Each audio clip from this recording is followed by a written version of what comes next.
All right, here we go. Okay, so we just had the dev update today, earlier today, streamed on Twitch as well as YouTube, and we're just going to go over through some of the changes as well as everything that's basically going to be happening in season 11. Figure we'll start off with that. Currently in the forums at the moment. Come back to my TLDR basically.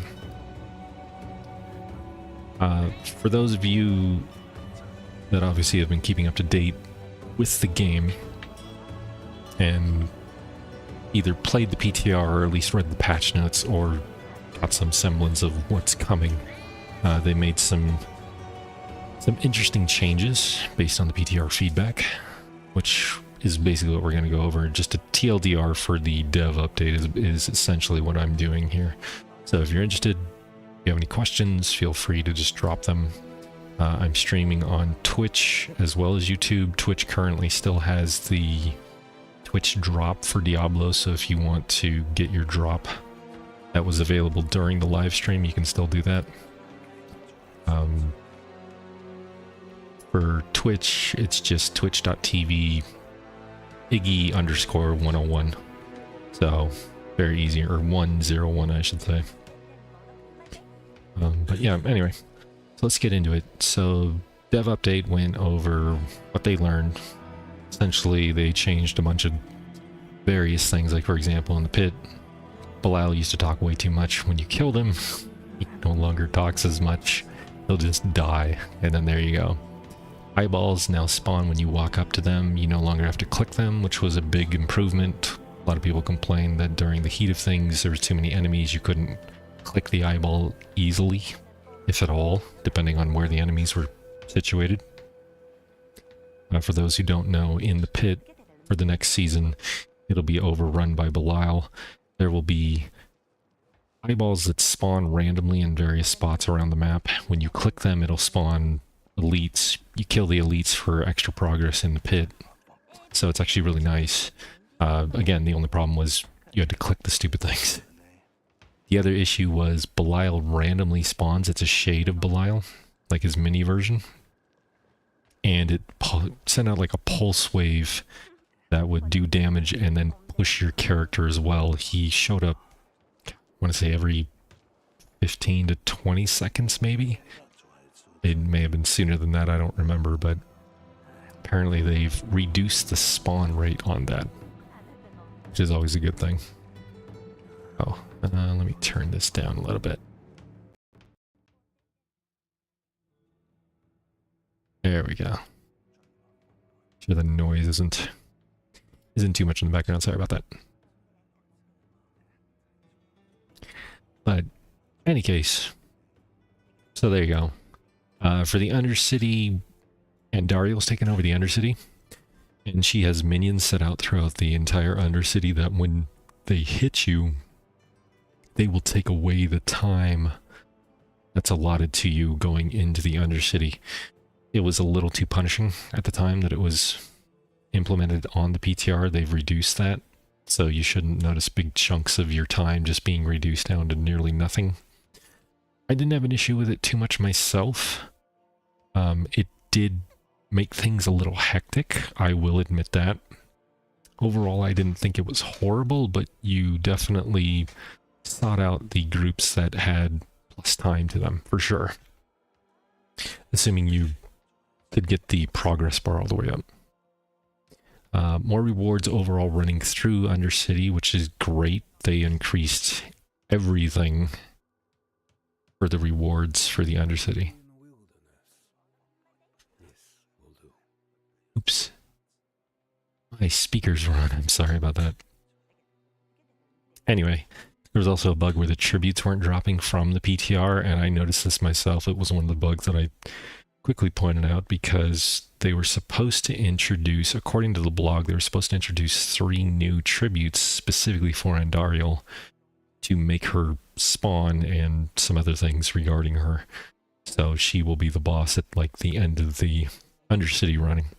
Otherwise, she had a chance to spawn at the Undercity run, but there was supposed to be a tribute that forced her to spawn. So that's been fixed since the PTR. We'll see how it goes going into live. Health hides, the experience globes from the maggots were overtuned. So they've reduced the amount that they were, either they reduced the amount that were popping out or the experience given from them. Not entirely sure, but something along those lines. They added a new Helltide commanders, they also added new Helltide commanders and enemies to Helltides, which again is good, more variety. And they said Duriel has more attacks, so be careful. So he might be a little tougher than he was in the PTR when you spawn him using the Helltide hearts, the banished hearts I think they were called, whatever they're called. You know, like you normally spawn the Blood Maiden. Instead, you'll spawn Duriel and kill him there. Asmodan, obviously his experience was nerfed as a world boss and from the summoning at the Hauzar event. So, don't expect to go from 9 to 30, like how we did in the PTR. It was fun, but obviously it was completely bugged. He also has resilience as a world boss. Previously, he didn't have any resilience as the world boss. He also didn't have resilience as the boss at the end of the capstone dungeon he was a part of. So I think they said they removed the resilience from the capstone dungeon bosses though, so probably it'll be easier in the capstone dungeon. Or just as easy as he was on the PTR since he didn't have resilience anyway. They updated the shrines when you summon Asmodan at the Hauzar event. They went over that for a little bit. Nothing too major. You won't really notice probably much change there. Monster combat said people enjoyed the added challenge and affixes they added, which I agree. They were good. I just had one major issue with it, which was the graphical vomit, and I'll get into that later. They looked at instances where damage was spiking. I think they call it the spikiness of the damage, and they try to standardize it a little bit more. So in the instances where damage just seemed to come out of nowhere and it was just like way too much and one-shotting you, or at least getting close to one-shotting you, they toned it down. They also said that the crowd control was too much or too often, you couldn't see it, etc., etc. So they created rules on how often it would show up. So they reduced that a little bit because on the PTR it was quite a bit overwhelming. There was a lot of things going on and it was hard to see at all times exactly what was going on because of, again, all the graphical vomit. They also focused a lot on the lower level experiences and made changes accordingly, so it's easier, but they also gave more affixes to enemies at lower levels. So again, just something to look out for. They said visual clarity is better now with the new affixes. Again, I referred it to graphical vomit in my review, so it just depends. I'm very curious to see how they made these changes. Itemization wise, so we're getting into tempering, masterworking, that kind of stuff. When you temper an ancestral item, it can now turn into a greater affix. So you slap on the temper, you have a chance for it to roll a greater affix. Oh, hold on 1 second. I'm sorry, I have to go AFK. I will return, but I need to go AFK for a little bit. So, I shall be back.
Okay, sorry about that.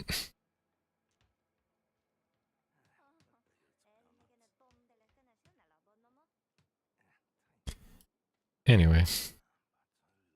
Let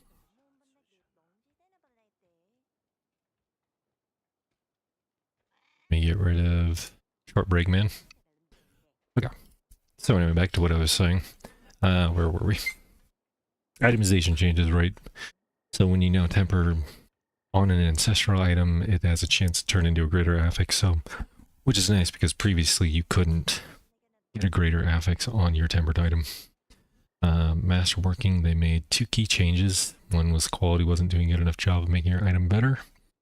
So they've increased the ranks of masterworking. It's now 25, up from 20. It also increases your affixes by 1% per quality rank. So a total of 25% additional on top of whatever your affixes are. Similar to how it worked previously, except lower amounts. So previously you could get up to a total of, what was it? Or I say previously, but currently in the season 10 you can get up to 45%, I believe, on just upgrading your masterworking alone. It's every 3. So 3 times 5, or whatever it was, I'm sorry. 5, 10, 15, 20, 25, 30, 40, 45. Was it 50% more? Anyway. But yeah, it would increase your quality. And then at the end of the masterworking, now it's going to give you a 50% bonus to any affix, including greater affixed ones. So again, similar to how it is now, just a little bit different because now masterworking is going to increase your base damage, armor, and resistance accordingly. And it will no longer grant a greater affix to a previously non-greater affix, though, on your item. So just keep that in mind. That was one of the bigger changes that they made to masterworking from the PTR. Because the PTR originally had it to where it would just grant you a greater affix on a non-greater affixed affix. That's a tongue twister. In any case. So, sanctification, they made some changes. They said that indestructible, for example, had been removed. Instead, they've added random amounts. You have a random chance to get random amounts of bonus quality, anywhere from 5 extra to 25 extra bonus quality on top of your quality already. So if you have 25 quality on an item for masterworking, you get up to an additional 25, which would be an extra, it'd be a total of like 50% more for, at least for your affixes. I'm not quite sure what the quality will do in terms of the amount that it'll add to your other stuff, because it was a little weird on the PTR, but we'll see. It should be like an extra 20%, 25%, 50% added to your armor damage resistance on that particular item. So that's a good thing. Alright. What else are we going through? Oh, they made it so that the replacement affix from sanctification can no longer be applied to uniques or mythics. So you're no longer going to get rid of like your cooldown reduction on your Shaco, for example. They also added more things to legendary affixes. The dude literally said, no spoilers, but I added some kind of crazy shit in there. Literally what he said. That's a quote. I'm not making this up. Item acquisition, they've increased getting 2, 3, and 4 GA items when an ancestral item drops based on the torment difficulty. So the higher the torment difficulty, the more chances you will have to get a 2, 3, or 4 greater affixed item. They changed toughness clarity, I should say. They didn't quite show it too much, but they did say that it'll show when you're, at least when you're comparing gear, it'll show you the percentage of toughness that'll go up. So let's say, for example, you have a piece of gear that might add health versus your current equipment that doesn't add health. It'll show you obviously the health increase, but it'll show you the percentage of toughness you'll gain from adding that much more health to your pool, kind of thing. Or if it was armor, it would do the same thing. How much percentage would your toughness go up based on your armor? That's how I'm assuming it's going to work. They also added a minimum recommended toughness level for each torment tier. So as soon as you go to the statue to choose your torment tier, you should see a recommended toughness level. So how much amount you should go into it. Again, it's just recommended. It's not a cap per se, but he said, or they said, you should feel comfortable going into the torment tier based on this toughness level that they recommend. Seasonal ranks obviously have changed a little bit. It used to be called the season journey. So when you go into the game currently, in fact, I'm in the game now. You go into the game currently, this is your seasonal rank. These are all the things that you normally do, and in order to go up, in order to increase in level from each chapter in the seasonal journey, you had to complete a specific amount of tasks in each one. That is no longer the case. You're going to have seasonal ranks now, which, let me see if I actually have a video of this. I may or may not. I'm trying to remember.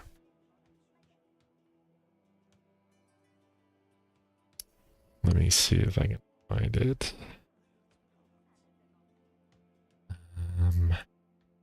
I made like a bunch of snippets from when I was doing the PTR. Might be this one. Okay, so yeah, it is this one. So first of all, you'll notice at the top,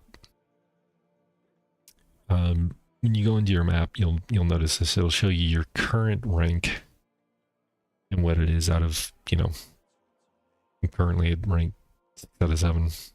Obviously, it didn't update that, but regardless, I want to say it shows how many objectives you've done, kind of thing. This was how many Paragon points and skill points extra I think you got. I could be wrong. There's also something with the wardrobe here, probably the cosmetic thing that they talked about, which I'll go into later. And then this is probably for your dust. So that's how it'll look going into season 11. So if I continue the video, let me see, okay. So this is the new seasonal rank. As you can see, it looks very similar to, hold on. Looks almost identical to this. Like, basically a slight change in the UI.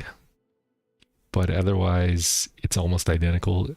Instead of the rewards on the left, they just have them on the right. So there you go. You also have your seasonal blessings down here, whereas in the game, you had them on the left.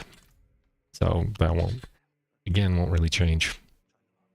The biggest difference, though, in the seasonal rank versus the seasonal objective is seasonal journey. Again, you have to complete a certain amount of objectives in order to advance your seasonal chapter. With the seasonal ranks, the only thing you need to do to advance to the next rank is complete this objective here, which is a capstone up until the 5th one, I want to say. Up until the 5th rank.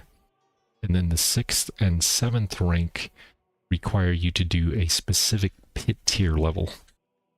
I want to say it was 55 or 60 for rank 6, and then it was like pit tier 70 or 75 for rank 7. Along those lines, I might have it here. No, I don't. Sadly. Okay. But anyway. Oh, here we go. Yeah. So rank 7 shows pit tier 75. So you have to do PTR 75 to unlock rank 7, which will give you cash with some goodies. It's like a mythic cash, so it'll give you a spark and some other goodies. The previous one before that, I wonder if I have rank 6 on here today. Oh, I don't think I have rank 6. Dang it. I know I did it in my other live streams of the game. In any case, I'm going off topic. So again, to up your rank, you just have to complete the objective on the right side. This is going to sound weird, but currently in the game, you know, you click on one of these, it just says complete these objectives, complete 5 out of 5 objectives. You go down the list, you complete those. With the new one, it'll just say, in order to advance to rank 2, you're going to have to go to the capstone dungeon, Torrid Menagerie. You can view it on the map, you can immediately go there, destroy it, and then you'll advance to rank 2. Rank 2 will say you have to defeat this capstone dungeon. You're like, okay, let me go do that. You go do that, you increase to rank 3, and so on until you finish all of them. These bonus objectives, or just that, they're bonus objectives, they're completely optional. However, some of them will have skill points and paragon points attached to them, while other ones will just have, let me see if I can have it in this video. Other ones will just have caches like this one. Contact the jeweler in any major town, use them to craft gems. There's no skill point attached. Obviously, you'll probably end up doing this anyway, but it's technically optional. You don't have to do it. For the most part, you'll probably be getting most of these done just playing the game. And at the bottom, it's defeat lesser evil Duriel during Helltide with baneful hearts on hard difficulty or higher. Easy enough. See if I went through a couple more. And as you can see, it gives you a skill point and capstone as well as a cache. They said they upgraded the cache amount. They said they also upgraded the skill points awarded for doing a capstone dungeon, upgraded from 1 to 2. So that means they probably took out skills from other objectives, which is kind of nice. You get more of a lump sum doing a capstone dungeon than you do just the objectives. See if I can find any more. Oh, this part in the video, let me just say. This part in the video I showed people, click on view map, it automatically shows you where the capstone dungeon is. Click on it and you'll immediately be teleported to it. Just super nice. So this one, rank 3. Now I want to say it was rank 2. You had to beat rank 2 to unlock the pit. From what I remember, I think they took that out. If I'm remembering correctly. Let me go back into... Is it in the patch notes? I just want to verify this. Because they didn't really talk about it. What I remember. Let's see, pit.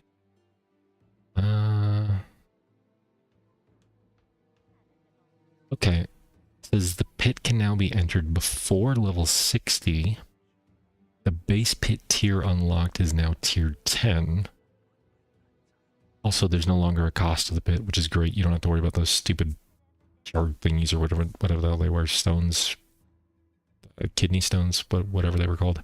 But it says the pit can now be entered before level 60, but I don't know if it's still tied behind rank 2, completing rank 2, which obviously suggests the level for the capstone dungeon is 50. We'll see how it goes. Either way, you do the capstone dungeon, it'll unlock certain things for you. It'll also unlock the tower. At least it did in the PTR. When you went through it, this one's the pit. This one's the tower. Obviously, we're not going to have access to the tower until we get, until January. The tower has been delayed until then. So, alright. And as you can see, the various objectives different things. Complete the following seasonal tasks. For 5 at the reputation board. Collect so many divine gifts. Summon and defeat Asmodan at the Fields of Desecration. And for that, let's see if I can go back into the game. Let's go back into the game here. So Asmodan, at least on the PTR, you could actually literally go to the Fields of Desecration here, and there was shrines here that you could use to summon him. Like, his shrine was in the middle, and then you had shrines for each of the other denizens of hell that were invading our lands. Like, you had an Andariel shrine over here, you had a Belial shrine over here, stuff like that, and you can click on to make him more potent, so to speak. More difficult. I think that's what it did, if I remember correctly. So let's go back into here. So yeah, we went over season ranks. They added 12 more Paragon points from these ranks. Obviously in the later ranks you don't start getting Paragon until rank 3. I think you have to complete rank 3 in order to start getting or they're in the objectives of rank 3 to get start getting your Paragon points. So they had another 12 there. Capstone Dungeon rewards, already went over that. Giving you 2 skill points now, up from 1. They also added laurel wreaths, and they mentioned it'll be on your nameplate. So I don't know if that means like your character nameplate here. If it'll actually show, like, they mentioned a laurel wreath around it somehow. So it might show up to other players, or it might be in the party box. I'm not quite sure how that works. I don't remember seeing a screenshot of it, but I just remember them talking about it. It might also show up here, too. I'm not sure.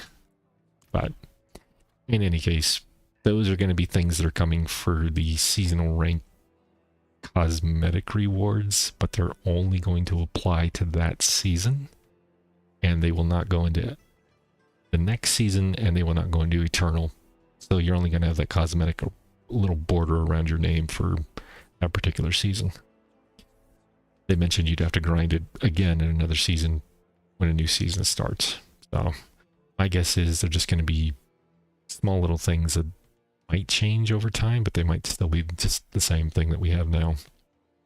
They didn't quite go over that. Class changes, they went into, there was a lot of Sorc feedback in regards to the teleport build. I personally don't know much about the teleport build. I don't place sorcerers, so I'm going to leave that up to you guys. They said the Oculus can get back can get the build back up and running. Again, I don't know anything about it. I know it requires like a certain amount of cooldown reduction and that kind of thing. So check the patch notes if you're concerned about it. There was a question regarding the cooldown reduction and getting it lower for the teleport as well as evade, and if that will affect it. And they just said look at the patch notes. So sorry I couldn't tell you more. I just don't play sorcerers. I play mostly necromancer. Melted Heart of Selec was changed. They mentioned it's still supposed to give you roughly the same amount of tankiness that you had before, but it's more of a damage reduction that also takes away your main resource now. So that's kind of how they explained it. And they also mentioned they heard all the feedback with the Chaos Armors. They know people love them. They're trying to figure out ways to reintegrate them back into the game. One example was the Melted Heart of Selec, which wasn't really a Chaos Armor, that was more of a power from Season 10. More so than it was a Chaos Armor, but they said the DNA will be coming back from Chaos Armors. That's what they plan on. They didn't have a timeline or anything like that, but they want to see if they can make it fit. They also mentioned that they had multiple avenues to get Chaos Armors in Season 10, and they're trying to go that route in Season 11 for things such as obtaining uniques, mythics, that kind of stuff. So, like, for example, they went into when you go into the Undercity, if you manage to get Andariel as the boss, she can drop her lair boss loot, which is kind of amazing, to be honest. So you could get a mythic dropping in Undercity, even if your tribute does not have a mythic, even if your tribute isn't mythic based, or a unique that she normally drops from her lair boss version. Any number of things that she would normally drop. Belial in the Pit, same thing. You'll get the loot pool from basically every lair boss when you kill him. So it'll be interesting going into Season 11. You'll probably find items dropping in places you didn't expect them to drop. So just a heads up. Tower and leaderboard we went over. It's going to be delayed until early January, they said. So it's still going to be a work in progress. It's in beta. There's going to be no rewards attached to it yet, but they plan to have rewards for the tower eventually. And it's going to be 2 different types of rewards. So you're going to have one reward basically for participating in it. You're going to go through normally, you're just going to have fun in the tower and see how far you can get. That's going to have its own separate reward. And then you're going to have a reward for if you actually make it on the leaderboard and you're striving to get up to the top. So something very specific they mentioned was like halos that will only apply to that character. It won't apply to your account. And so once that character is done with the season, they'll go over to the Eternal Realm.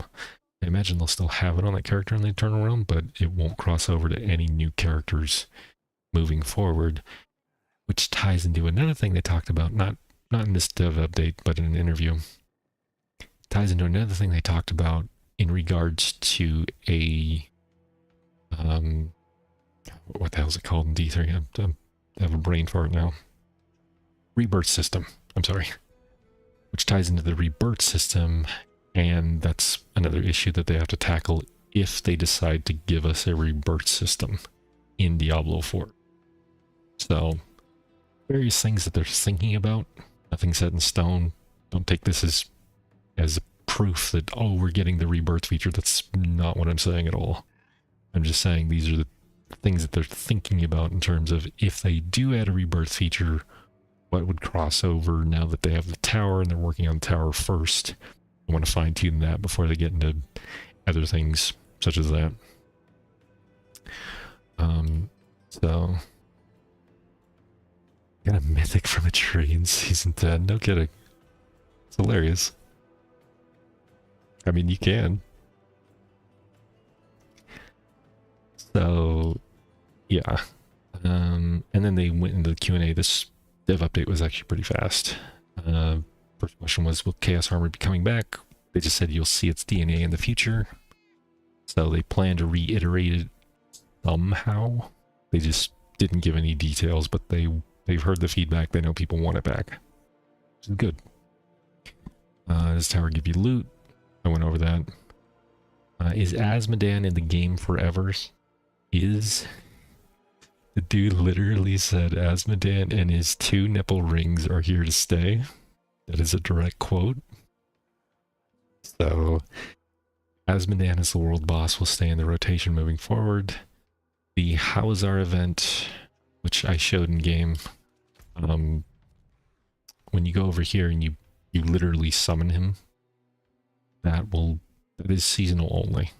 So you can literally, if you have the mats to summon him, you can literally go there and summon him whenever you want in Season 11. Otherwise, you're going to have to wait for him as a world boss going forward.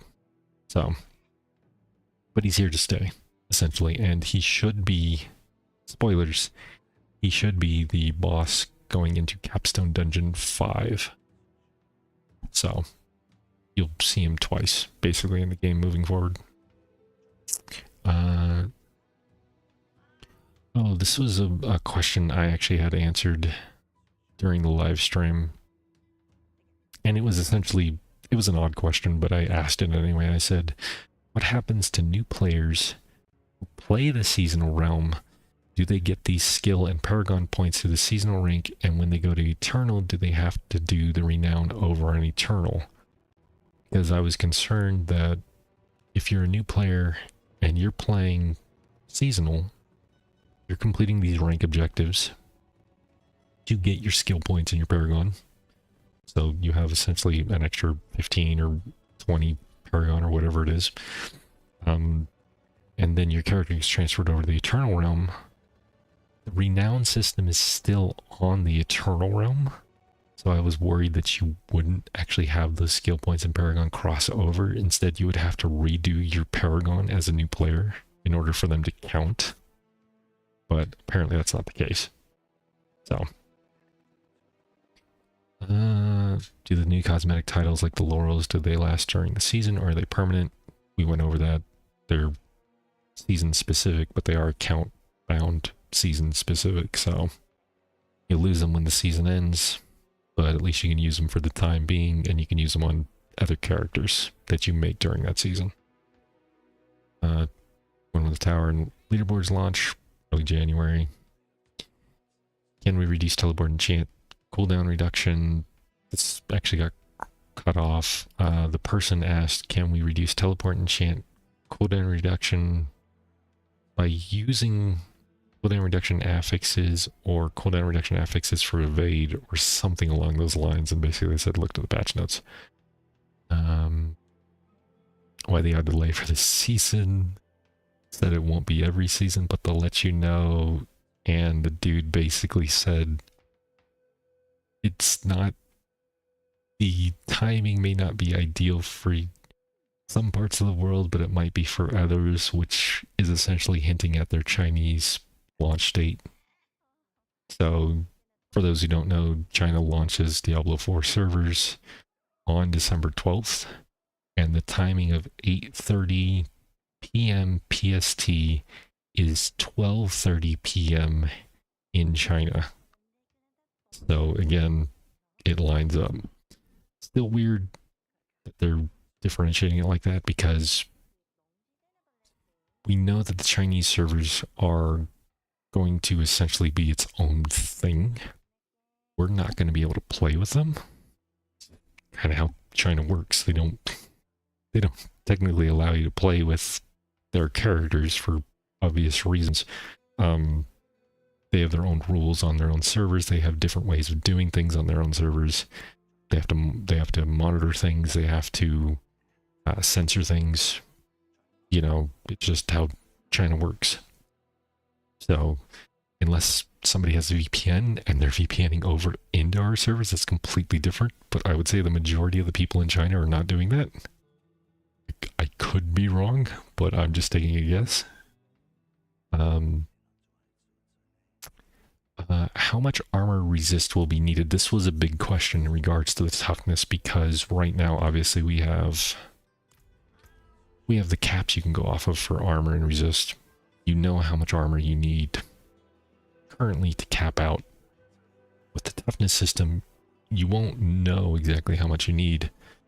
They did mention, though, they added toughness values for each torment difficulty, so when you go to the... In fact, I could probably do it here. Let's see, where is the... So if we go to the difficulty statue, and this is just... Obviously this isn't in the game, but they mentioned when you click on one of the torment tiers, it should show like an extra toughness. Either, I'm guessing it's going to be here, but it could be listed in here. In fact, it might be here. Instead of saying your armor is reduced, it might say recommended toughness, let's say 10,000, for example, for Torment 1. I don't know what the number is going to be, but that's how they explained it. It should be a little level of mitigation level that should make you feel comfortable going into it, but it's not a cap like previously, so it should... He mentioned that it should make you feel more comfortable going into it, but you're still going to have to watch out, obviously, and possibly build more depending on what you plan on doing. It's just a baseline to make you feel comfortable going into it. You might need more for layer bosses. You're definitely going to need more for higher tier pits. So keep that in mind. I can tell you off the top of my head, if this doesn't change, going into Season 11, it was 15.8k armor, so 15,800 armor, roughly, was 70% damage reduction. And keep in mind, armor now reduces physical and non-physical damage going into Season 11. So it's both. They've also added, for resists, it was 3,150 if I remember, or 70% damage reduction. They also added a brand new resist. You can't see it here, but a new resist will be called physical resist, which sits right on top of fire resist. It'll be like right on top of where it says fire resist is now. So we're gonna have a sixth resist in that slot. On the bright side, it does, if you have an all resist affix or an all resist gem like a diamond, it will count for physical resist. On the flip side, skulls will no longer add armor. So let me see if, I don't think I have any skulls now because I'm trying to get all my junk ready. It's the jeweler. No, you're not the jeweler. Where's the jeweler here? Am I missing them? Oh, right. I never use this town. So jewelry crafting, where are you? Yeah, so, wait, there it is, I'm sorry. So yeah, grand skulls will no longer add plus armor, it'll be literally physical resistance, the same amount that you'll get from like grand sapphire adds 60 cold resistance. A grand skull will add, it's not a percent anymore for resist, it's a flat amount. So let's say, I don't remember, 2,000 something resist, I want to say, for a grand gem. It's somewhere insane, because the amounts that you need to increase your resist and your armor obviously will go up. And there's diminishing returns with toughness, so it's easy enough to get 70% in both, but going from like 70% to 75%, I think, took like another 1,500 more flat resistance in that particular resistance, something like that. And then to get to like 80%, you needed like another 3,000 on top of that, and so on. So there's horrible diminishing returns, but you'll see going into it that the Paragon board has been completely reworked. And I have videos of this from the live streams, but like, where is it? So like you'll have more nodes like this where it's resistance to all elements and then a certain amount of armor, something along those lines. It'll be percentage to all resist as opposed to like a flat rate. Like there's, I want to say there's one in the rogue where you get, like, yeah, this one. Like there's no more of these nodes anymore. There's no flat percentage to a specific resist, and obviously there's no maximum resist anymore. It's just you don't have a max. So that's completely changed into either all resist or all resistant armor. You no longer have these specific resists anymore going into Season 11. What else do we have? How will you ensure the leaderboards are fair? Basically, they said they have limited tools for what people are really hoping for, which is a way to measure player on their own efforts. It's not going to happen in Season 11. Said they've been talking about what will a mode like Solo Self-Found look like in Diablo 4. It's something they're committed to doing. So we know it's coming. We just don't know when it's coming. So look forward to that, guys. It's just, it'll be a ways out. I doubt it'll be here for Season 12, but maybe 13, or might even come in the expansion. That's my guess based on what they said. But we'll see. Maybe they get it out by season 12. Who knows? The other part is balance, obviously making sure the classes have some degree of parity. They also said that they want to make sure that the tower itself, you're essentially not fishing for certain things. For anybody who's played Diablo 3 and actually started getting into the Greater Rift climbing, if you were trying to get to like the highest tier pit, fished for specific tile sets in that Greater Rift, and they don't necessarily want that to happen in the tower. They want it to be kind of the same for everybody going into it. So you're not jumping into the tower and it's like, oh, I got this tile set, now I can't do this, I can't get as high as I wanted to, so now I'm gonna have to restart, go over again, that kind of thing.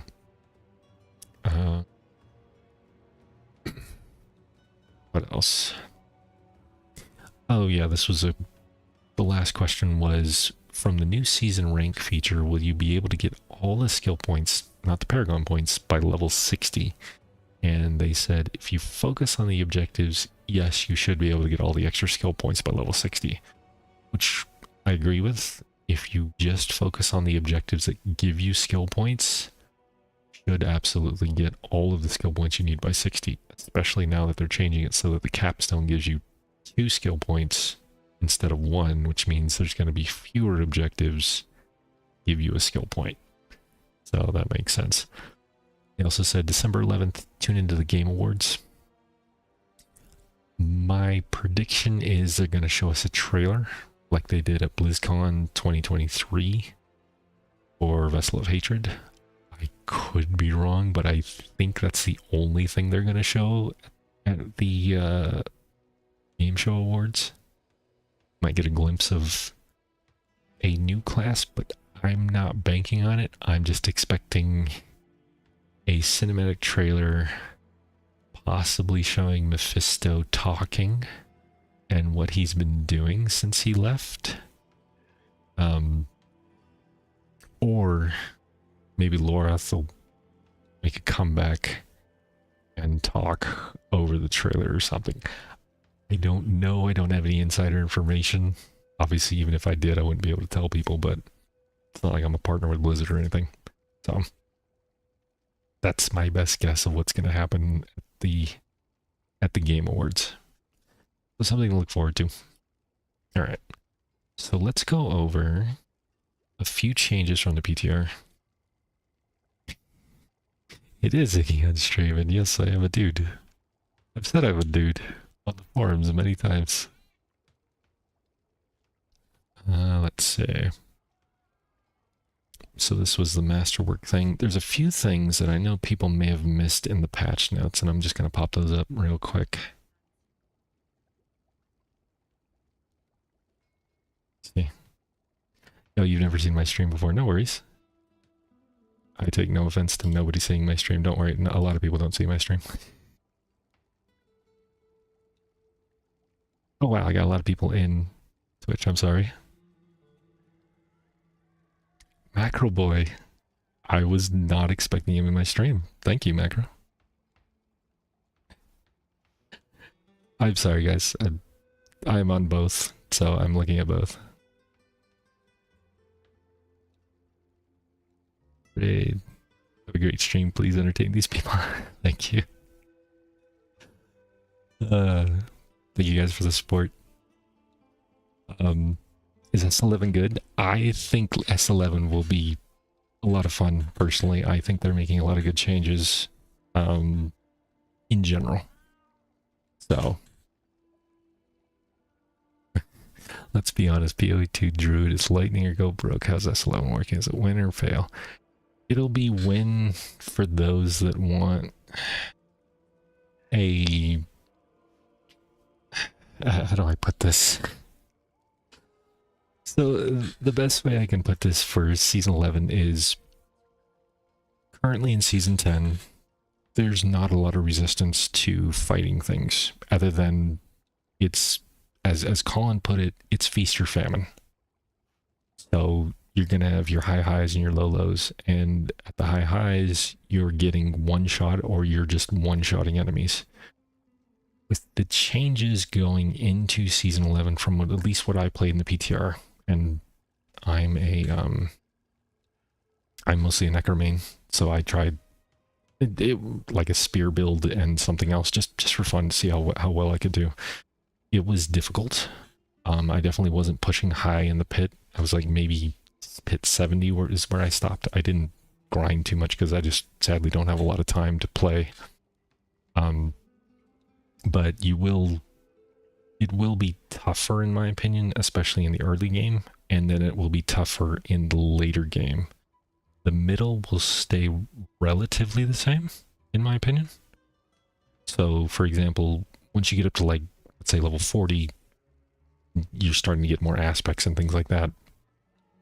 You'll just go into it and you'll be fine getting up to like 60, and then Torment 1, 2, 3, that kind of thing, you'll probably be fine. Torment 4, you're probably going to struggle a little bit more getting your resists and armor up to par, and then figuring out the balance between, okay, will 70% keep me situated? Do I need more damage reduction? Do I need more barrier? Fortify got completely changed. Fortify no longer adds damage reduction. It's 15%. So, I'm sorry. Currently, Fortify adds 15% damage reduction. When Season 11 hits, that is gone. It will give you regeneration instead. So, which coincides with their other change of reducing the potion amounts that you have. So you're only going to start out with 4 potion amounts. 4 potion charges, excuse me. So, yeah, we'll see how that goes. It's going to be a learning curve for people that are going into it blind, for sure. I have no doubt we're going to see a lot of people coming to the forums and saying, what the hell happened to my game? So, yeah, it'll be fun. An Angelic Forge for Sanctification and a Hell Forge for Chaos Uniques would be a great, diverse, non-linear form of crafting and D4's future. I agree with that. It would be interesting to see. I hope that Sanctification comes back in some form. I would love to see it come back. They changed Sanctification from what we had in the PTR. They took away most of the negatives from it, so it'll be different going into Season 11, which I think is good. In general, because they said that Sanctification's original intent was to be more tame, similar to the Val Orbs in Path of Exile, so that you would have, it's a gamble. It's straight up a gamble. So you obviously didn't want to use it if you didn't have multiples of a thing or anything like that. So, you know, I personally like Sanctification. I had a lot of fun with it in the PTR. I was just randomly doing stuff. What was even cooler was when you're leveling, there is a chance to have a random portal spawn for you while you're leveling, and you go in that portal and you're at the Angelic Forge, and any item you have you can just shove into it and sanctify it immediately. So you could be rocking an aspect that you wouldn't have super early on, which was interesting, or an affix super early on, or any number of things that you could get. Obviously it's going to be throwaway gear, but it was kind of cool to see, because I just went in, I threw everything I had into the forge and came out with probably 5 items that were indestructible, and the other ones had aspects on it that I was like, okay, I can alter my leveling build around this. So that was fun. Yeah. Would love to see Chaos Armor come back, but not a 1-to-1 as it was in Season 10. Agreed, and that's what they don't want. Colin mentioned that in one of his interviews with, I think it was with Rob. It might have been with both Rax and Rob when he did the interview. He mentioned that right now they have like the 4 same mythics on each build, and they don't want it to the point where if they reintroduce Chaos Armor, everybody's going to use the same 4 Mythics and then like the same 3 or 4 Chaos Armors. They don't want that. They want more diverse building. So if they do introduce it back, it won't be a 1-for-1. It'll be, as Zavin put it, it has to fit within Diablo 4. So we'll see what they have planned. Again, nothing's definitive, and right now it sounds like they're going to be working mostly on the tower as well as other projects that they have moving forward. But they do know that people want this back. Now we have real itemization 3.0. I agree with you. It'll be different. The tempering obviously changes things a lot. The fact that we're going to have 4 items, or 4 affixes dropping on items now is good. So I think that's cool. In general, I like the changes. I mean, it's going to be a little weird and jarring going into it. See if I can find the patch notes. Okay.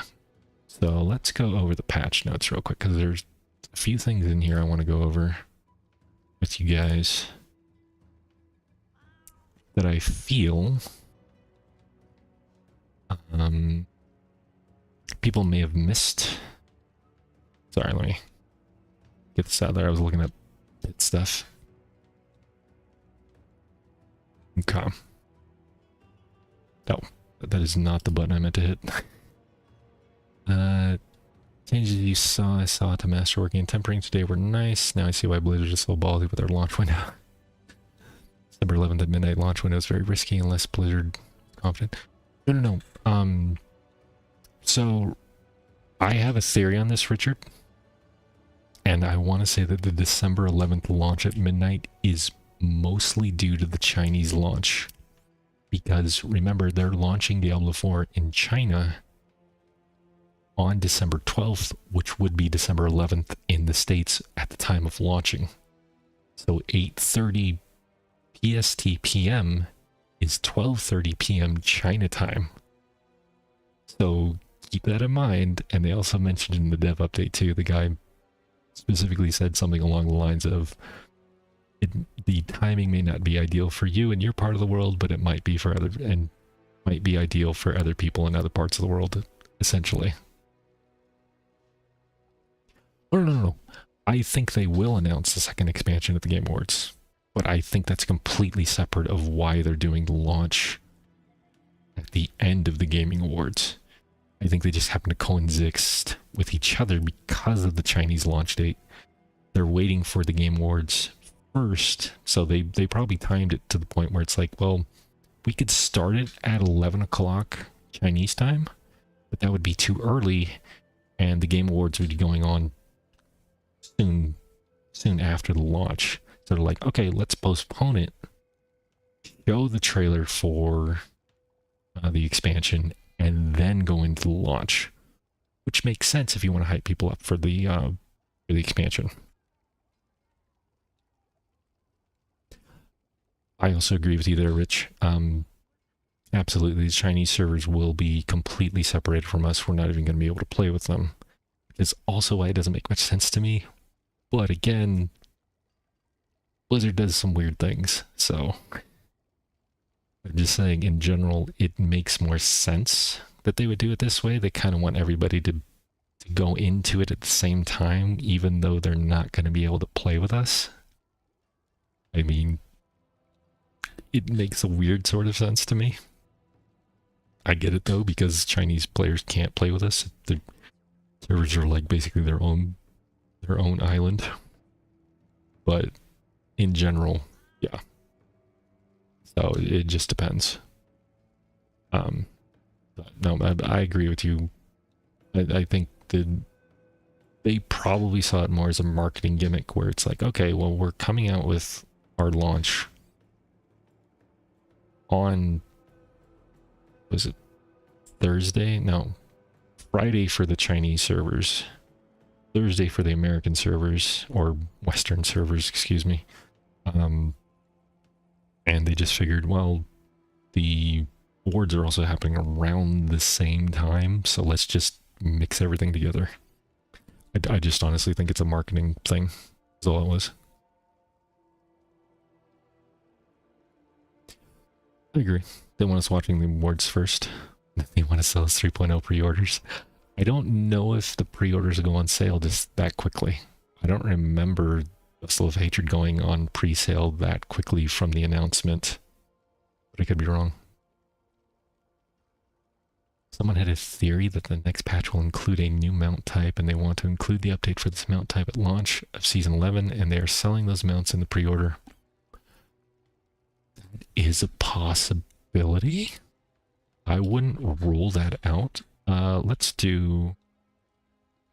So we know Vessel of Hatred. When did pre-orders start for Vessel of Hatred? Let's see if AI is correct on this. See, if AI is to be believed, which I never trust AI, so I'm trying to...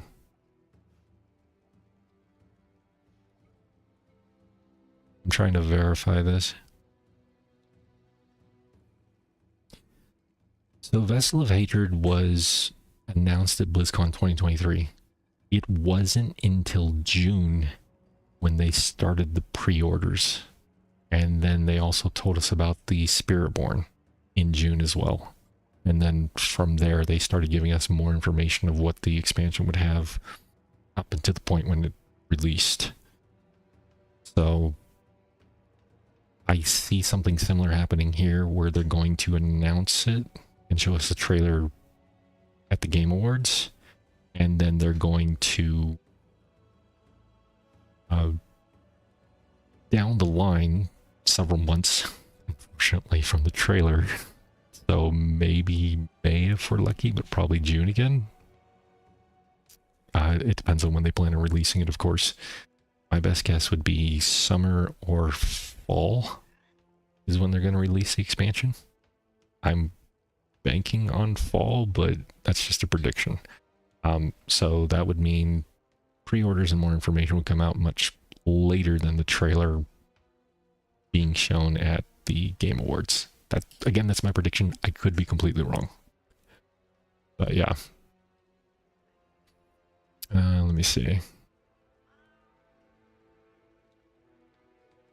See, I don't remember that with Season 4.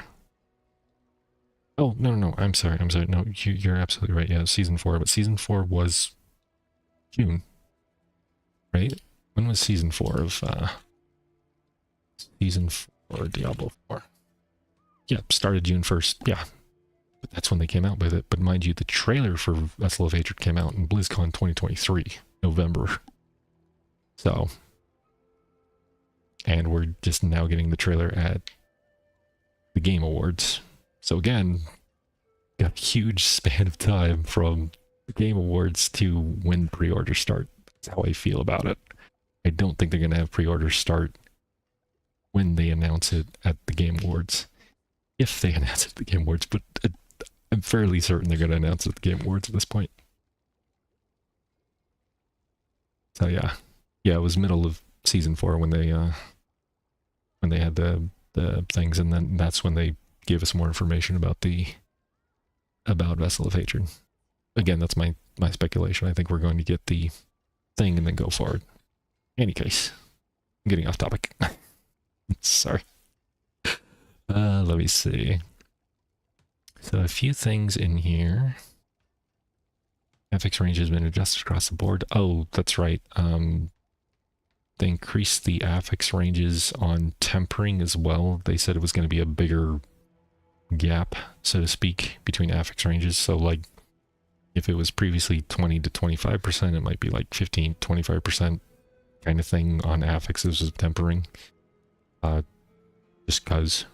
So I hope they reveal more than just teaser at the Game Awards, but I'm not expecting more, if that makes sense. So, because BlizzCon 2023 literally just revealed the trailer, and that was it. It was the trailer with the title, and then they basically said, this is Vessel of Hatred. They didn't even announce the class that was coming with it, mind you. Additional powers have been added to Sanctification, which I went over previously. They literally said, what was the quote? The quote from the guy was, I added a shit ton, I think. Something along those lines. Literal quote from the dude. I added some kind of crazy shit in there, is what the dude said. And I forget his name at the moment, but yeah. Which I thought was hilarious. Reduced item quality rewards and pre-torment difficulties. Dario, this is the divine gift stuff. Bonus experience for health item been adjusted.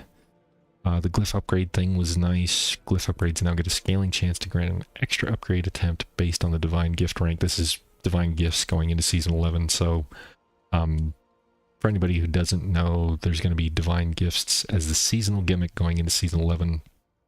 You're going to have, I'm just going to say, bad and good divine gifts, and you will unlock the spots for each of them as you continue the seasonal journey or seasonal objectives, that kind of thing. So you'll have a good and a bad thing that you can slot into different things in the UI. There's 8 total gifts, and they will give you a bonus.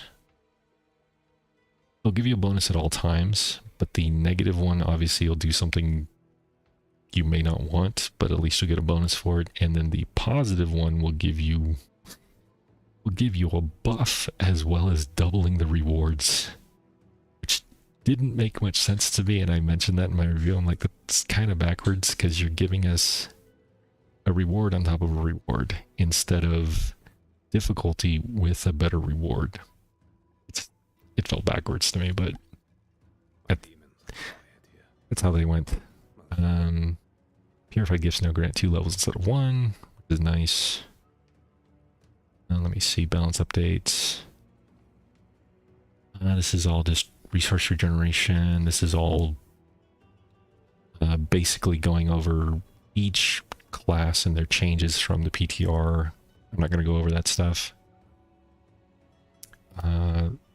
This one worried me a little bit with the masterworking. So obviously, masterworking increases its obdicite depending on what quality you're at and how much you'll need. There's no mention in here of increased drop rates of obdicite, from what I could see. In fact, I'm just going to search for it. Obdicite. I don't remember them talking about increased drop rates. Oh, I'm sorry. Undersea. The tribute will give increased tribute of refinements obdicite rewards, so at least you'll get it from the Undercity.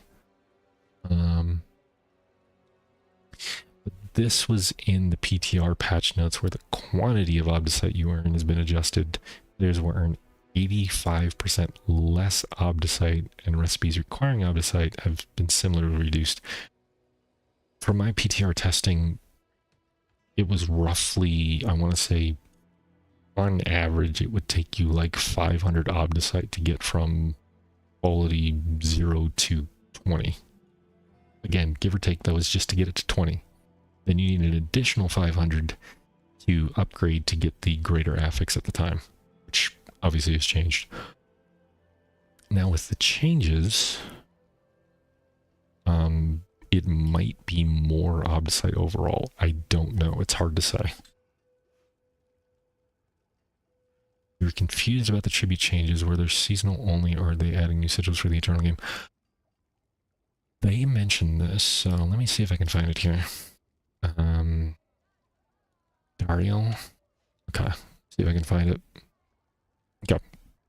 So for season only, they said they are adding 3 new Undercity tributes specific to Andariel. So each boost your Undercity rewards guarantees Andariel will spawn as the final boss. And basically said, beware, these specific tributes add dungeon affixes to your run. Unfortunately, in the PTR, we didn't get to test this because they didn't drop at all. You couldn't get tributes to drop for you literally anywhere on the PTR. And I looked for them. I was constantly scouring. I was like, I want to see this new Andariel tribute so I can go into the Undercity and can try her out.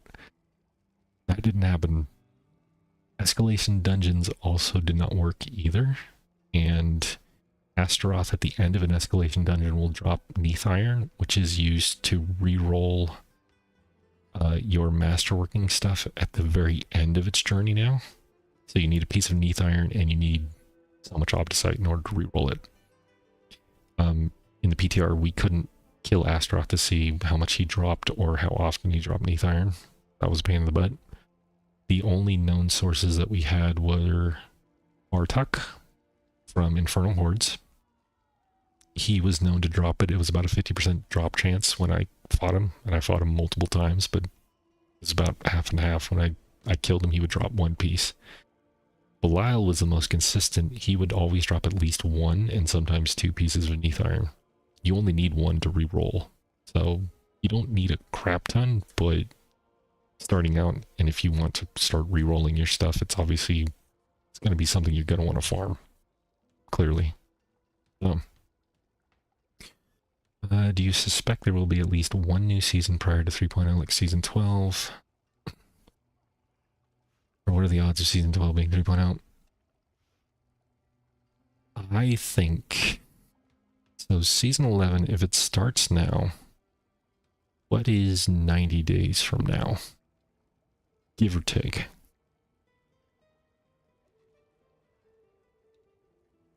See, that was my original thinking too. The Talk of the Town is 3.0 will come out in June.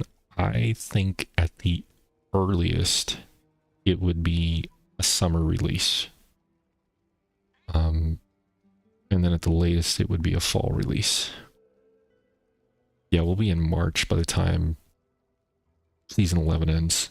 So I don't think the expansion is going to come out that early. I could be wrong, but I don't think it's going to come out that early.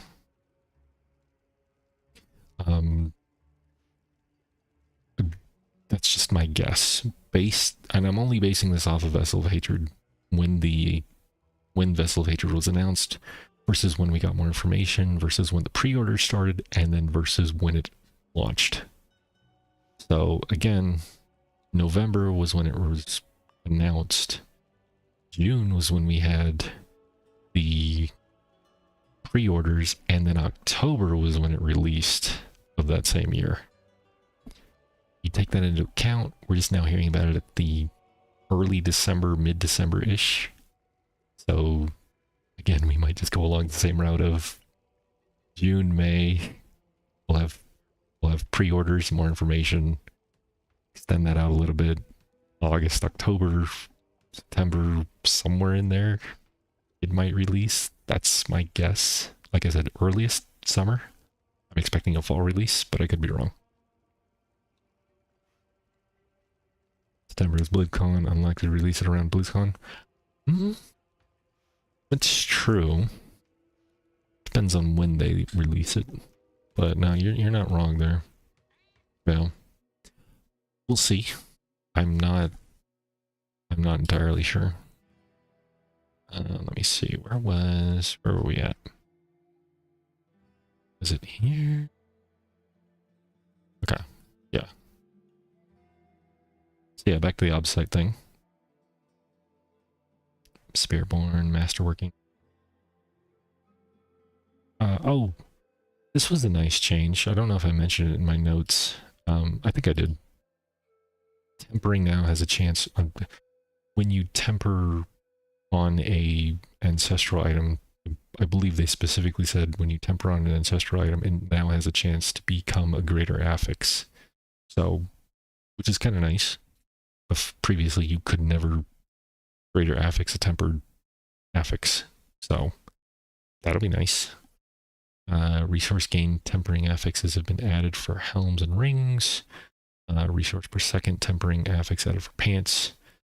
Adjusted tempering recipes to remove affixes from class-specific manuals that were extraneous due to existing and generic manuals are unused. I know what they mean by this. Like, for example, necromancers have a movement speed recipe, but there's also a generic manual for movement speed as well, so they probably just remove that from the recipe. So, launching it right before BlizzCon.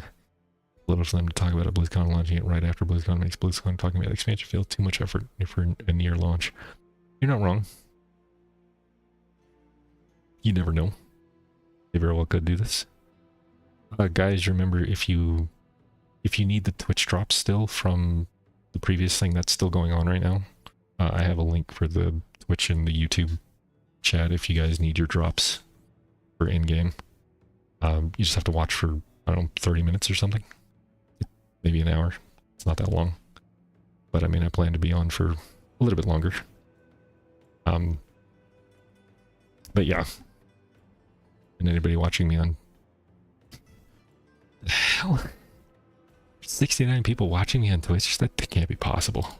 You're all bots. I'm not convinced that's real people. Don't get me wrong, I appreciate the support, but I've never had 68 people watching me on Twitch before. So thank you everybody watching me on Twitch currently. If you're not a bot, thank you. If you are a bot, thank you, but less of a thank you.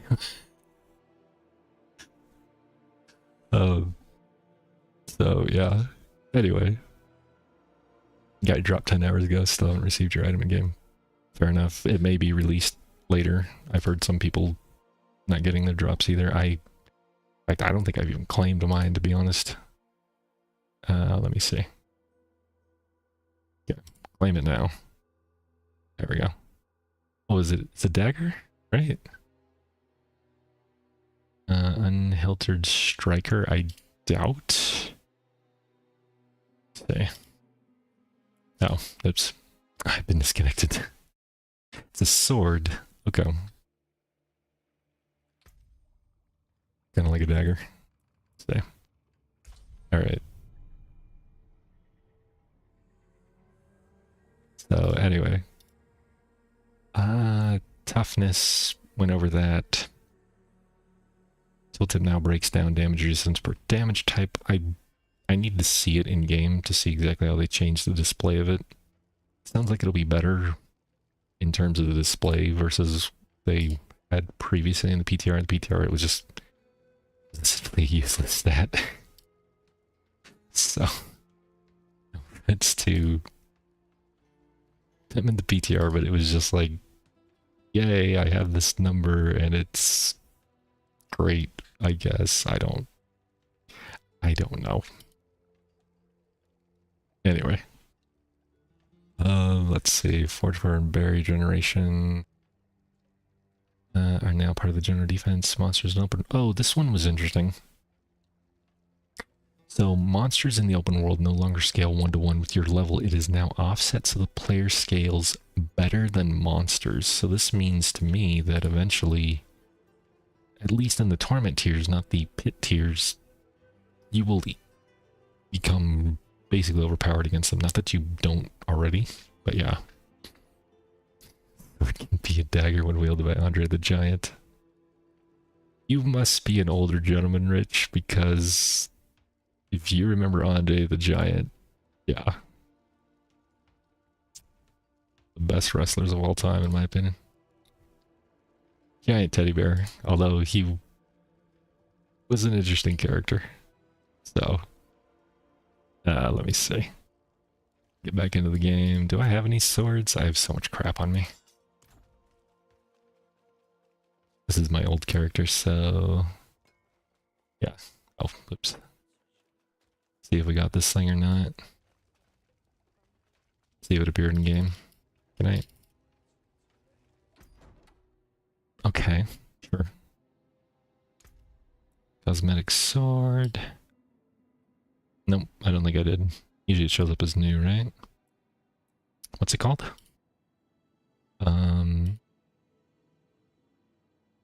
Unhilted Striker, and it looks kind of generic. I'm going to guess... I wish I had a... I wish there was a, search option in this thing. Unhiltered. Ours, yeah. I don't think it's in the game yet. But eventually it'll come. So, anyways.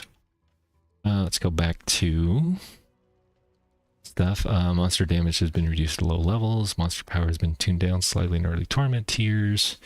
Base health for boss monsters has been increased. I know they significantly reduced boss HP in the PTR. Now I guess they're increasing it back some a little bit. Chance for items with multiple greater affixes to drop has been increased in torment tiers. So you're going to see more greater affixes now, going higher in torment tiers. So for example, if you get to torment 4, you'll see more 2, 3, and 4 GAs on items, versus if you're in torment 1, you won't see as many dropping. It's supposed to be an increased chance the higher you go in torment tiers, is what they said. So we'll see what that means. Exactly how many more you're going to get, or how many greater affixes you're going to see. We'll see. Capstone Dungeon's closest affiliate difficulty is now displayed. Cooldown reduction can now naturally appear on rings, gloves, and shields. That's different. Zavan mentioned that it was only on rings and gloves originally. Adding it to shields is nice. Although, if they're adding it to shields, maybe there's a paladin coming around the corner who could use shields and have cooldown on it. Or, excuse me, a holy warrior. Let's not say paladin yet. Various monster and master pack spec and monster pack spawning adjustments. Absolutely. Bug fixes. I'm not going to go over those. This is all Vessel of Hatred stuff. Going over those. Yeah. Undercity, almost every single tribute got its rewards increased. Significantly increased, it says. So, buffed item rewards from an Undercity run torment difficulty. Increase the potency of experience orbs spawn from an Undercity run before level 60. So you're supposed to get more experience. Early levels in the Undercity, which is nice. You level up a little bit faster if that's what you're going after. These are all other junk. Not that Heart of Sellig got changed a little bit. I'm not going to go over the specifics for these things because there's just way too many things to go over. But I wanted to... I think there was another interesting thing in here. If I remember it. Hold on, let me see if I can find it. It's... No, not that. I need to get, like, down. Obviously, Leech changed. There's a crap ton new affixes now. Way too many affixes. Don't get me wrong, I love the affixes. There was nothing wrong with it. My only problem with the affixes was there was so much graphical clutter on the screen with as many affixes as there were on enemies. Monster updates. Shock Lance duration has been doubled. Damage has been doubled. Yeah, they increased damage on certain things and they lowered it on others. This one kind of annoys me. The Waller, it says walls now block player projectiles. I don't have a problem with that. It's the second part that I have a problem with. Walls no longer disappear when the associated elite dies. That annoys me. If they're dead, their stupid walls should crumble along with them. Poison duration significantly increased. That's going to be fun. Damage now ramps up the longer you stand in the puddle. Don't stand in fire. Standing in fire does not DPS higher, it just kills you. So, get out of the damn fire. The suppressor field is now immediately active when the monster spawns. Suppressor field now lasts until the monster is killed. That's changed. Because before it was periodically. And you could actually stop the suppressor field. So that's going to be fun again. Picking how we entered before level 60. Which I think ties into the rank thing. What is this? He's like 108 mounts, takes forever to find them, and the 200 plus mount trophies. I agree with you there. The hold click to apply all gear items on that set was a big win though. Saved me 2 hours a game. I agree with you on that. Yeah, I love the addition of, what is it? You can like go here and pick an item and be like, I want that theme. It just immediately changed that theme if you have the items, obviously. Like one of my favorite is the season 3, I call it like a steampunk look. Obviously without the helmet. Oh. I have chaos armor on, whoops. There we go. So yeah. Alright. Oh, elixirs were changes to add more armor because it's flat armor now that we need, and it's a huge amount that we need. Let's see. Characters that either skip campaign now unlock all non-stronghold waypoints for their respective region. That one's huge. Because previously, in fact, I could probably even show you now. If I go to the map now, I don't have most, well, no, I guess I went around and got some of them, but like I don't have some of the major ones unlocked still, because I never bothered running around and unlocking them. I was lazy this season on this particular character. Screw it, I'm not gonna run around and get them if I never go there. So now they're all going to be unlocked except for the stronghold ones, obviously. So that'll be nice. Have a good one, Rich. Thank you for joining.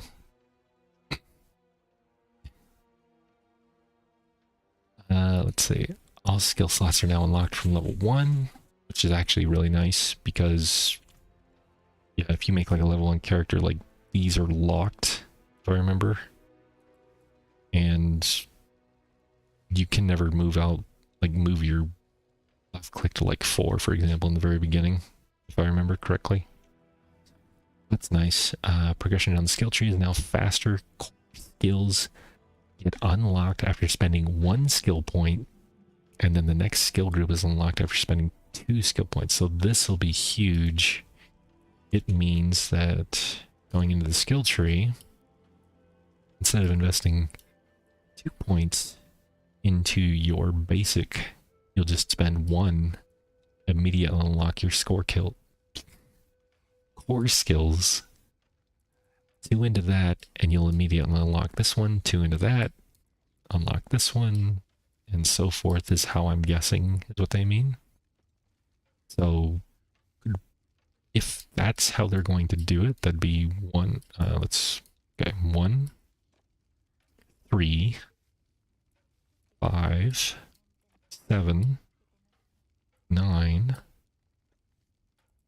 11, and then you would be able to get to your thing down here. So by level 10, level 10 to 12, depending on if you've gotten some objectives done, in the new seasonal rank stuff, you could easily get your key passive like super early if that's how it's going to be, according to the notes. Which will be interesting, to say the least. Let's see. Aether rewards for Chaos Rifts and Chaos Waves and Infernal Hordes have been increased.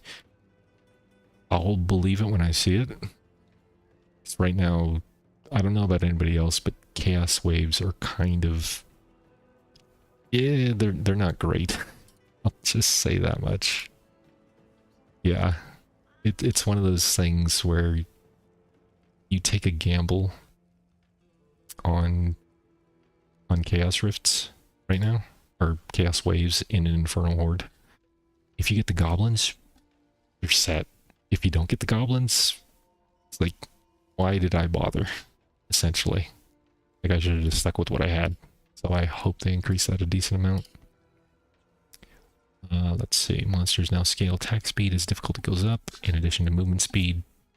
It's normal. Tempering affixes now have greater variance now that you are limited to how many times you can temper, which obviously is infinite. Now that you aren't limited, I'm sorry. Distance and armor values from affixes have been broadly adjusted to account for the introduction of toughness. Yeah, we know that.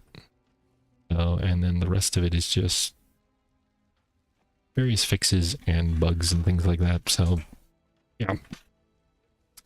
Anybody has any questions in particular, I can show you a little bit, at least, of the original. Stay here.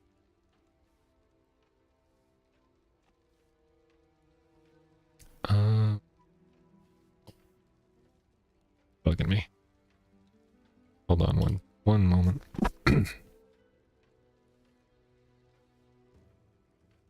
Oh, okay. Nothing major.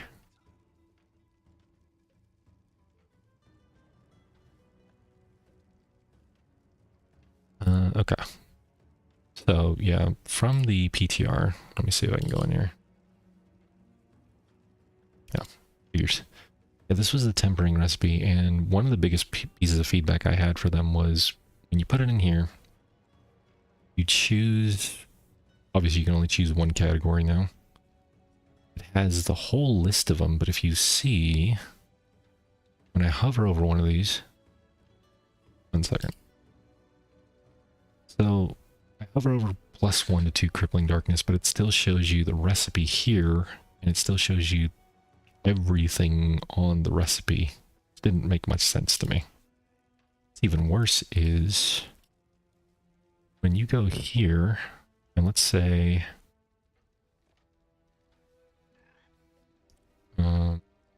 so when you go here and I pick Profane Cage as the recipe, it still shows the recipe.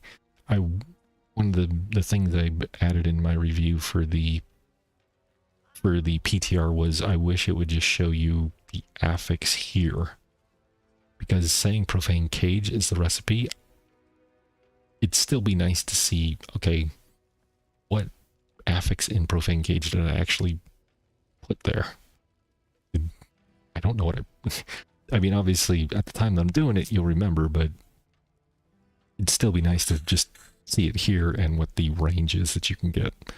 So, like, Carapace or whatever the hell it was, 1 to 2, it should show that in the name. Instead of recipe, it'll just say affix name, the value that it can be, and then when you roll it, it'll still be up there in case you want to re-roll it. It's like, okay, I only got 10%, but the max roll can be 25%. So I know when I need to stop at like a glance, because when you temper it, it'll obviously show you, let me see. So it'll show you there too, but it'd still be nice to see it as like a constant reminder here. Not a big deal. Masterworking, they said they changed. Oh yeah, the button here was still there for re-rolling. Obviously that button didn't do anything at the time, which I thought was kind of funny. You can click it plenty. It's fine.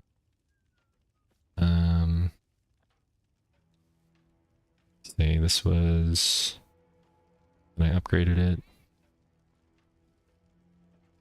Cost $1 million to upgrade it to its next one. Cost 1,000 obdicite. Oh, that was replacing it. I'm sorry. That was the Neath Iron replaced. Yeah. So when you replace it, it's going to cost you more obdicite. It'll cost you a Neath Iron, and then it'll just pop it over to something else. I was just experimenting with it on this one. What else do we have? The Sanctifying? Did I have a good Sanctifying video? This was funny. In the PTR, Sanctification could actually fail. It didn't hurt you. It didn't actually take away any of your stuff used to sanctify, because you need the sigils in order to sanctify. It didn't actually reduce your sigil. It just literally failed, which I thought was kind of funny. It didn't do anything to the item. It didn't take away any items from you, but it was just like, that's great. They literally had to put this in to the PTR on the UI saying Sanctification failed. So that was funny. I sanctified way too many items. One of the cool things I saw, yeah, this one's got 53 all stats. It was a cool sanctification. Let me see if I can find it. I don't know. Oh, you get a whole bunch of sanctifying stuff. Maximum life. There was one that added gem power. So, oh yeah. Oh, that's another thing you guys might not know. Going into the, at least for the PTR. So like right now you have an amulet, and don't laugh at my amulet. This is what I work with when I do seasons. I'm not a huge grinder. So I work with what I get, and I never find good amulets with passives on them. I just never do. So I give up following them. But in any case, in the PTR they took out percent max main stat.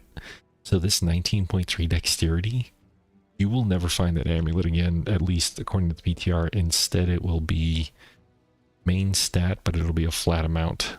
So it might be like 218, or let's just say 200 dex instead of 20% dex. So that's something to look out for. On the flip side of that, sanctification adds that stat instead. So you can get percentage based main stat, but it has to be through sanctification.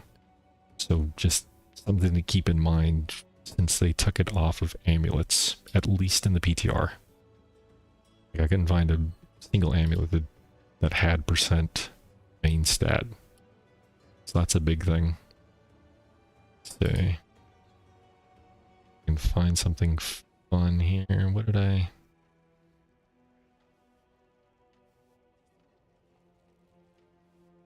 Maximum life, maximum resource.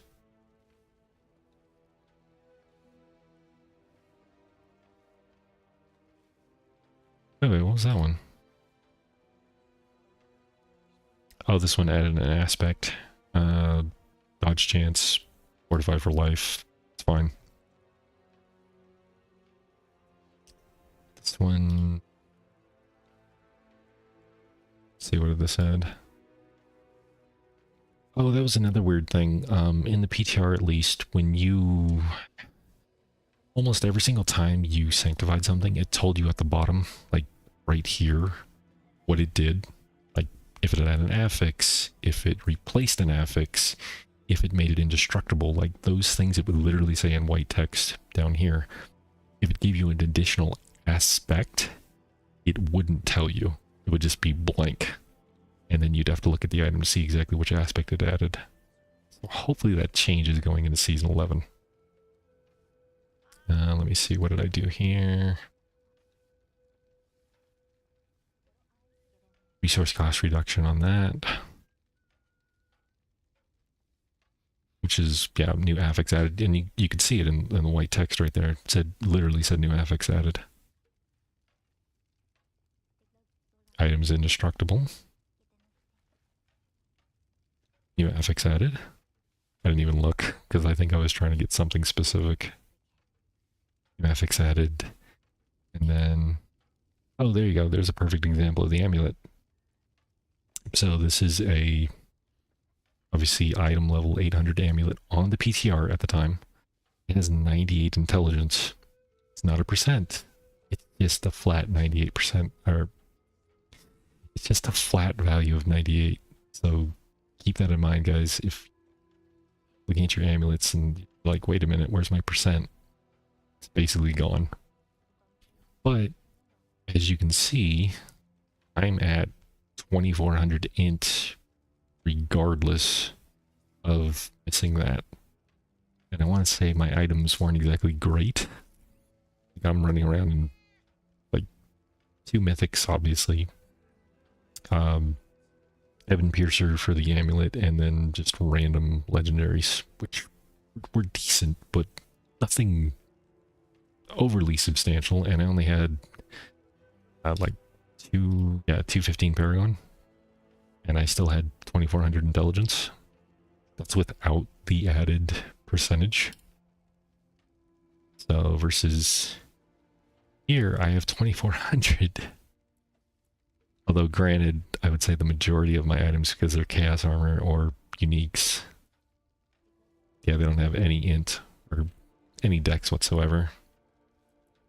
But my amulet adds an extra 20%. So yeah, you probably won't be hurting for main stat going into season 11. I wouldn't worry about it too much. New affix added. What did we add? Oh, closed it. I had so many items just clogging up the works when I was trying to PTR. And I was just mostly sanctifying to see what I would get. There was another weird bug that I noticed too, and I don't know if I show it here in this video or not. Probably don't. But one of the things was Materials Might and the Grandfather literally say, and I'll see if I can find one here. Okay, this is a perfect example. So when you hover over, and I don't know if I have any, but that's not what I wanted. I don't know if I have any. I didn't get any mythics this season. I think I have some on Eternal, but I haven't touched Eternal in forever. Anyway, back to this. Materials Might literally had this tooltip on it already when you got the item. But this tooltip is only supposed to appear when you sanctify an item. So it was a little misleading. Same with the Grandfather. The Grandfather said sanctified on it. But if you look at both items, Materials Might and the Grandfather are indestructible. So I think they just added the tag that if it has indestructible, it immediately gets the tag of sanctified. This didn't stop you from sanctifying those items though. Just keep that in mind. It'll just show the sanctified before you even sanctify it, but it doesn't mean you can't sanctify those items. I tried it with Materials Might as well as the Grandfather. I'm like, well, if it already says it's sanctified, can I still sanctify it? And you could. So you don't have to worry about that, at least if you plan on using those items. And obviously Materials Might was, I want to say it was changed a bit. Don't remember what it changed to. The Air of Perdition. It might be in one of my live streams that I did for the PTR. Because I thought it added a base. Because Materials Might currently, let me just, Diablo 4, Materials Might. Or wait, can you? Hold on.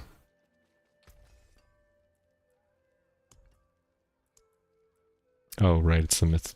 I forgot, you can't. I don't know why I thought I could. Materials Might currently has 60% resistance to all elements, and then maximum resistance to all elements. I want to say that changed, because obviously there's no more maximum, but I don't remember what it changed to, because I don't think I was paying much attention to it, sadly. This one. This thing. Oh, this was the resist thing. So I think I was doing some resist stuff. 14.8 was 69.1% armor. And then 3100 in any resist was almost 70%. I came to the realization that it was, give or take, 15.8k armor for 70% reduction from armor, and then it was 3150 for resists, roughly.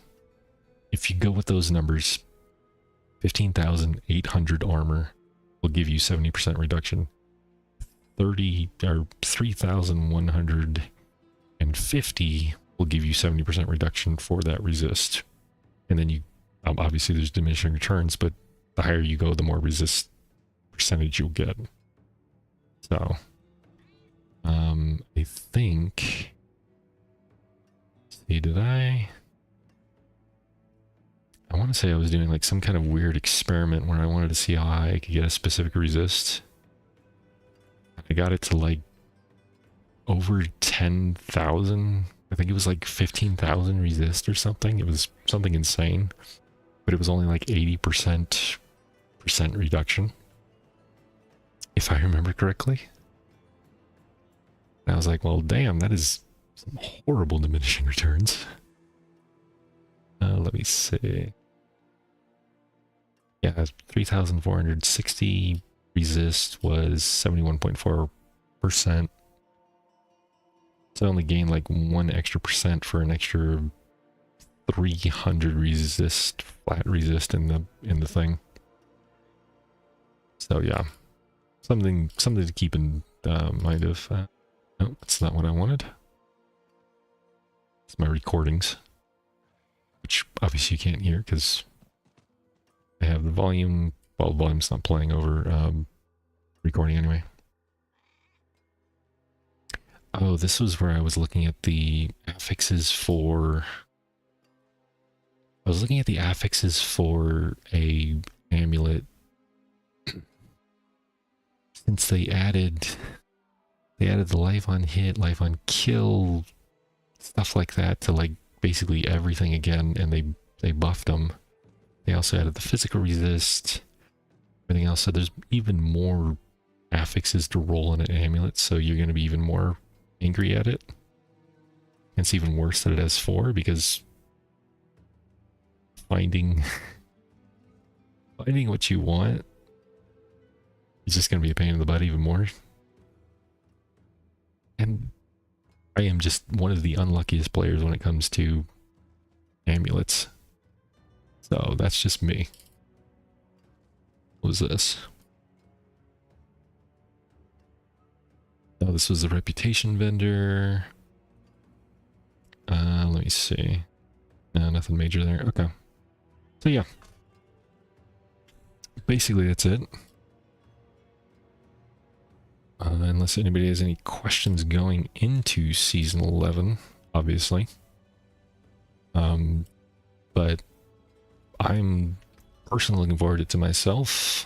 I think it'll be a nice change of pace from what we've had previously. It'll be a little bit tougher in the early stages and a little bit tougher in the later stages, but overall I think changes are good for the game. And I know not everybody's going to like them. It's perfectly fine. I'm not saying you have to like them. It's an opinion. But, you know, play what you want to play, kind of thing. And if you don't like this particular season, I highly recommend sitting it out. See how it goes in Season 12, kind of thing. But yeah, overall though, and if you guys are interested, let me see if I still have it up here.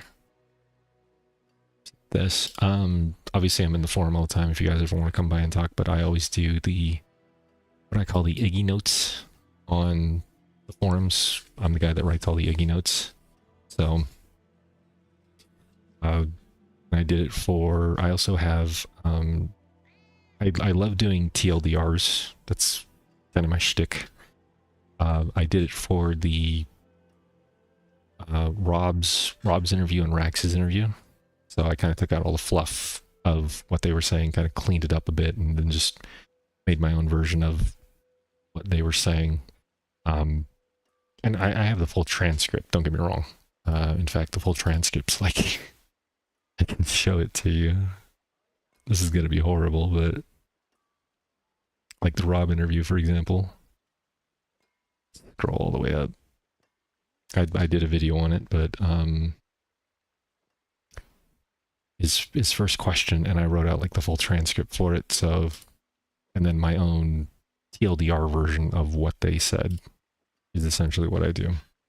If you're ever interested in knowing what the devs, what their philosophy is and potential plans moving forward.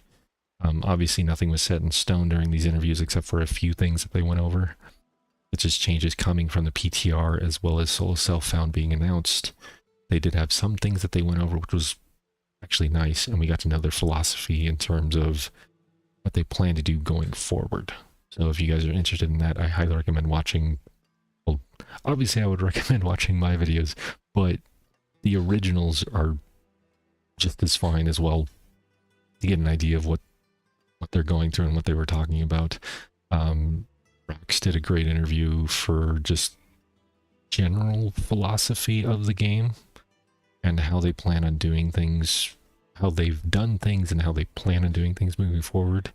Whereas Rob's video was more, he focused a lot on the changes from the PTR because he asked like specific questions of, you know, what about experience changes, sanctification, what's going on with that, you know, things like that, where he was more interested in those changes moving forward and what was going to happen in season 11 versus Rax's overall arcing of what's going on with Diablo, essentially.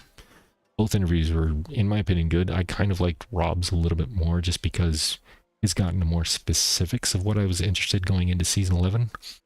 I knew that Rax's video and his questions were going to be met with more vague answers because they're developers. They change their minds constantly. They're not going to commit and just say, oh yeah, we're absolutely going to do X, Y, and Z, because later on down the line, they're going to be like, oh, well, we can't do X, Y, and Z, or we've changed X, Y, and Z to this, and this, and upset people. I get it. So, it just depends. That's why I say I like Rob's video. I think both interviews were good, but I like Rob's just because of the specifics, because I was interested in what was going to change. So, yeah. Anyway, guys, I don't have much more to talk about unless anybody has any particular questions, and then I'm all for it. So, yeah. I thank you all for joining me. I thank the love in Twitch chat, especially. Macroboy came by and gave his support, as well as I believe some of his followers came over as well. So I do appreciate you guys coming over. I've never had this many Twitch people watching me at one time, so I am very humbled. Thank you very much. And again, if you guys are interested, I will be streaming. I'm a casual gamer, so I'm obviously not a huge streamer like Macroboy, Rax, Rob, Woody Joe, that kind of thing. I don't spend hours upon hours in the game, you know, just playing. I have limited playtime, so if you want a more casual look, come join me when the season starts. It's just I have a limited amount of playtime, like 2-3 hours a night at best, unless it's on the weekend, but weekend varies and I'm not always streaming on the weekend, so it's more of an offline thing. But yeah, other than that, I mostly just stream other random video games. Right now I've been doing a lot of Whiskerwood.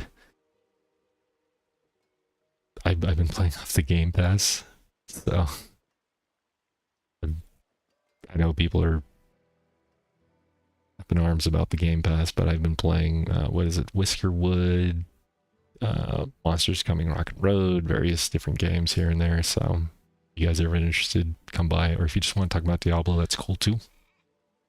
I am a stickler for information of Diablo, as is obviously evident by my let's just say plethora of posts on the forum, because as anybody can see by the picture on the screen, I have over 16,000 posts on the forum. So that is where I've spent a lot of my time talking to people. I don't make a lot of topics, but I do reply to a lot of things because I like the social aspect, and that's kind of what we do on the forum. We're just socially going back and forth.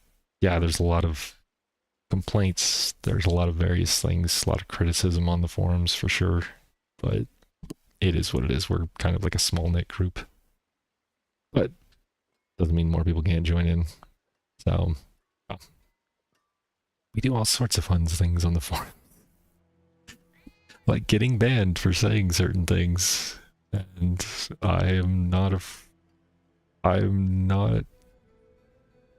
how should I put this? I don't feel shame in admitting that I have been banned twice from the forums.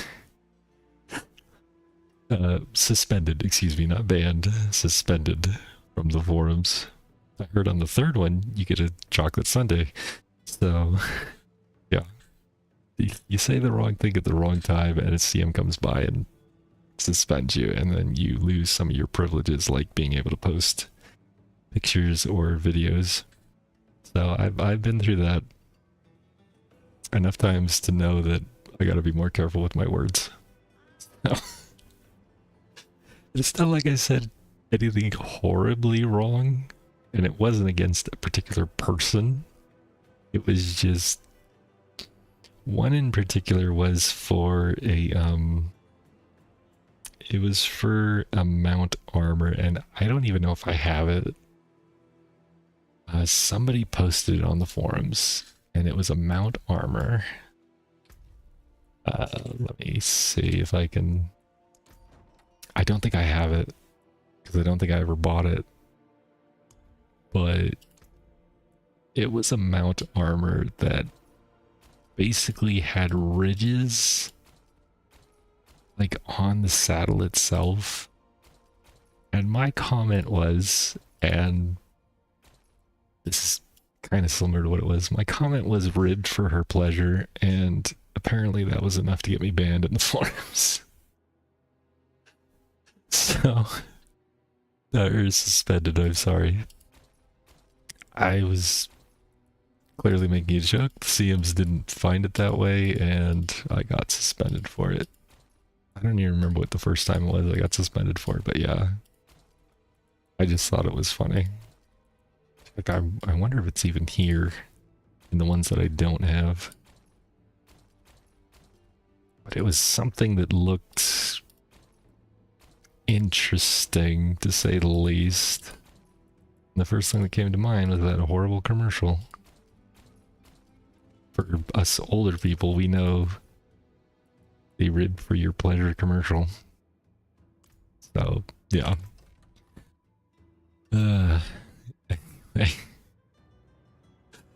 It's been fun, guys. I should stop rambling now. But again, I thank you all for joining me.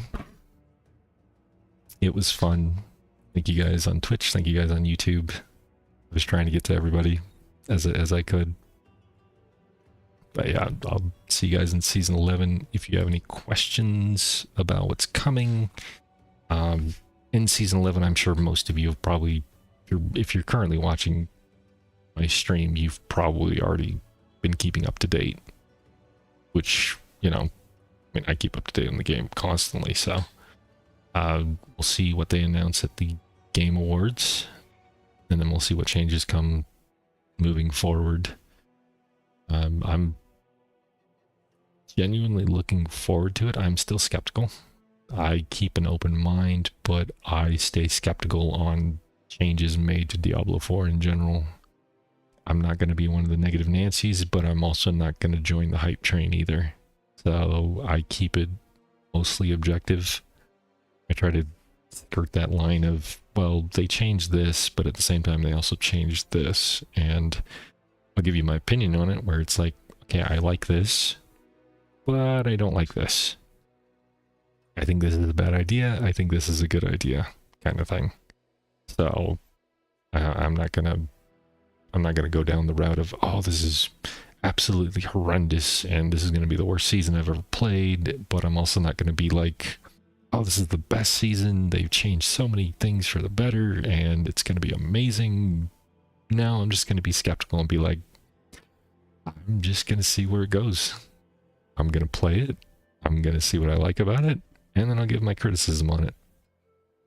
I'm fairly neutral in that regard. I think the game still has plenty of potential. Obviously, it's not where I want it to be now. It may get there in the future, but I play it every season because I do enjoy enough of it to keep playing. It's fun for me at the moment. I get that it's not everybody's cup of tea. That's perfectly fine. If you don't like it, hey, it's plenty of other games. I don't play it that long myself. I'm a casual gamer. I play the game for maybe 2 to 3 weeks total every season, and then I go play other games. I get bored of the game. I'll be perfectly honest. Pit grinding is not for me. When the tower comes out and the leaderboards come out, those aren't for me. I'm just not the kind of person. I like having set goals, and my goals every season is typically the seasonal journey. I like completing these goals. It gives me something to work toward while I'm fighting getting up to Torment 4. I always strive to get up to Torment 4, and I love to complete these particular objectives. I don't know if anybody else is like that, but that's just how I do. Pit grinding for me is just a means to an end. I want to get my glyphs up to at least 45 for the extra bonus. But beyond that, I don't have a lot of fun just grinding the same pit over and over and over again with little to no randomness to it. I've been through the same tile sets I don't know how many times. It's just kind of boring. So that's the kind of player I am. Just to give you a heads up. Like I said, I don't know how many people are the same, or if they actively like grinding pits, fleshing out their builds. Like obviously the bigger streamers, again, Macroboy, Rax, Woody, Rob, they make multiple characters per season. They're grinding out, you know, stuff. They're having a lot of fun figuring out new builds and stuff. And thanks to them, I can copy their builds and go into, you know, do what I want. Obviously, I tweak it depending on how I'm personally playing and where I am at the gear, but for the most part, I'm thankful for them for finding the builds first. Because that saves me so much time. Because I just don't have the time to sit down and gather gear for a build, test it out, and be like, okay, I can tweak it here, here, and here. It's like, no, I have enough time to get in the game, kill some enemies, have some fun with the wife, and then jump out after like 2-3 hours of playing. That's my limited playtime. If I had more time, I would love to sink my teeth into, you know, theory crafting and building and stuff. I just don't have that kind of time. I'm more of a casual player. So, yeah. Anyway, I'm rambling at this point. I apologize. I'm sure everyone's probably already left by now. But, again, thank you. I'm very humbled by everybody that's joined me on Twitch and YouTube. I will see you guys in Season 11. I may or may not come out with an extra video, but this was kind of just a recap of everything that's going on in Season 11 and the changes that are coming. So again, tempering, masterworking, sanctification, itemization changes. Tower won't be released until later, along with the leaderboards. That'll be, they said, early January of next year, obviously. Monster changes, a lot of new affixes, which is great. And then, God, I'm probably missing 15 different things.